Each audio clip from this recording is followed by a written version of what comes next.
ಕೆಂಪೇಗೌಡ ಅಂತಾರಾಷ್ಟ್ರೀಯ ವಿಮಾನ ನಿಲ್ದಾಣವು 2025ರ ಏರ್ಪೋರ್ಟ್ ಕೌನ್ಸಿಲ್ ಇಂಟರ್ನ್ಯಾಷನಲ್ ನೀಡುವ ಏರ್ಪೋರ್ಟ್ ಸರ್ವಿಸ್ ಕ್ವಾಲಿಟಿ ಪ್ರಶಸ್ತಿಯಲ್ಲಿ ವಿಶ್ವದ ಅತ್ಯುತ್ತಮ ವಿಮಾನ ನಿಲ್ದಾಣ ಎಂಬ ಗೌರವ ಪಡೆದುಕೊಂಡಿದೆ. ಬೆಂಗಳೂರು ವಿಮಾನ ನಿಲ್ದಾಣ ಸತತ 4ನೇ ವರ್ಷವೂ ಈ ಪ್ರಶಸ್ತಿಗೆ ಪಾತ್ರವಾಗಿದೆ.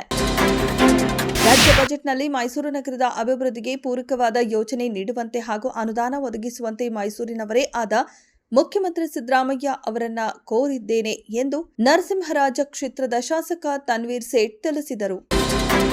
ಸಿದ್ದರಾಮಯ್ಯ ಅವರು ರಾಜ್ಯಕ್ಕೆ 8 ವರ್ಷ ಮುಖ್ಯಮಂತ್ರಿಯಾಗಿದ್ದಾರೆ. ದೇವರಾಜು ಅರಸು ಅವರ ದಾಖಲೆ ಮುರಿದಿದ್ದಾರೆ. ಅಹಿಂದ ನಾಯಕರು ಎಂದು ಹೇಳಿಕೊಳ್ತಾರೆ. ಆದರೂ ಈವರೆಗೆ ಒಳ ಮೀಸಲಾತಿ ಬಗ್ಗೆ ನಿರ್ಧಾರ ಕೈಗೊಳ್ಳುವುದು ಅವರಿಂದ ಸಾಧ್ಯವಾಗಿಲ್ಲ ಎಂದು ಕೇಂದ್ರ ಸಚಿವ ಎಚ್ ಡಿ ಕುಮಾರಸ್ವಾಮಿ ಟೀಕಿಸಿದರು. ಬೆಂಗಳೂರಿನ ಐತಿಹಾಸಿಕ ಕರಗ ಶಾಸ್ತ್ರೋತ್ಸವವನ್ನು ಸುಸೂತ್ರವಾಗಿ ನಡೆಸಲು ಧರ್ಮರಾಯ ಸ್ವಾಮಿ ದೇವಸ್ಥಾನದ ಸುತ್ತಲಿನ ಪ್ರದೇಶಗಳಲ್ಲಿ ಹಾಗೂ ಕರಗ ಸಾಗುವ ಜಾಗಗಳನ್ನು ಉತ್ತಮ ಸ್ಥಿತಿಯಲ್ಲಿರಿಸುವಂತೆ ಕೇಂದ್ರ ಪಾಲಿಕೆ ಆಯುಕ್ತ ರಾಜೇಂದ್ರ ಚೋಳನ್ ಅಧಿಕಾರಿಗಳಿಗೆ ಸೂಚಿಸಿದ್ದಾರೆ. ಕರಗ ಸಾಗುವ ಮಾರ್ಗಗಳಲ್ಲಿನ ರಸ್ತೆ ಗುಂಡಿಗಳನ್ನು ತುರ್ತಾಗಿ ಮುಚ್ಚಲು ಕ್ರಮ ವಹಿಸುವಂತೆ ನಿರ್ದೇಶನ ನೀಡಿದರು.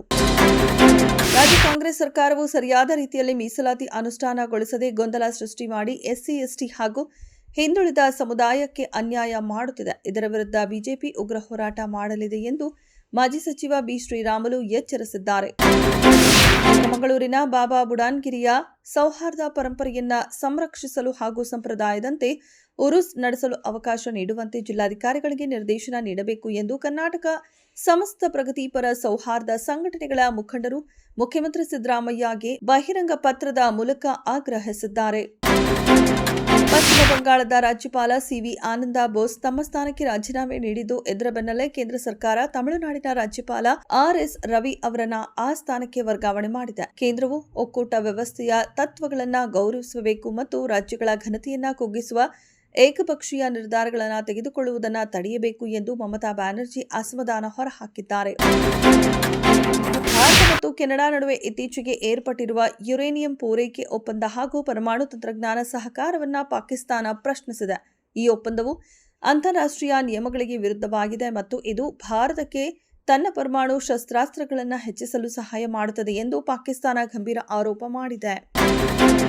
ಭಾರತ ಇಂಗ್ಲೆಂಡ್ ಸೆಮೀಸ್ನಲ್ಲಿ 34 ಸಿಕ್ಸರ್ಸ್ T20 ವಿಶ್ವಕಪ್ ಇತಿಹಾಸದಲ್ಲೇ ದಾಖಲೆ ನಿರ್ಮಾಣವಾಗಿದೆ. ಎರಡೂ ತಂಡಗಳು ಸಿಕ್ಸರ್ ಮೂಲಕ ಆಭರಿಸಿದೆ. ಇದರ ಜೊತೆ ಕೆಲ ಮಹತ್ವದ ಮೈಲಿಗಲ್ಲು ನಿರ್ಮಾಣವಾಗಿದೆ. ಇಂಗ್ಲೆಂಡ್ ವಿರುದ್ಧದ ಸೆಮಿಫೈನಲ್ ಪಂದ್ಯದಲ್ಲಿ ಭಾರತ 7 ರನ್ ರೋಚಕ ಗೆಲುವು ದಾಖಲಿಸಿ T20 ವಿಶ್ವಕಪ್ ಫೈನಲ್ ಪ್ರವೇಶಿಸಿದೆ. ನಟ ರಣಬೀರ್ ಕಪೂರ್ ಅವರು ಈಗಾಗಲೇ ರಾಮಾಯಣ ಸಿನಿಮಾದ ಮೊದಲ ಪಾರ್ಟ್ ಚಿತ್ರೀಕರಣ ಮುಗಿಸಿದ್ದಾರೆ. ಈಗ ಅವರು ರಾಮಾಯಣ 2 ಚಿತ್ರೀಕರಣ ಶುರು ಮಾಡಿದ್ದಾರೆ. ಭಾರತೀಯ ಚಿತ್ರರಂಗದ ಬಹುನಿರೀಕ್ಷಿತ ರಾಮಾಯಣ ಸಿನಿಮಾ 2 ಪಾರ್ಟ್ಗಳಲ್ಲಿ ರಿಲೀಸ್ ಆಗಲಿದೆ.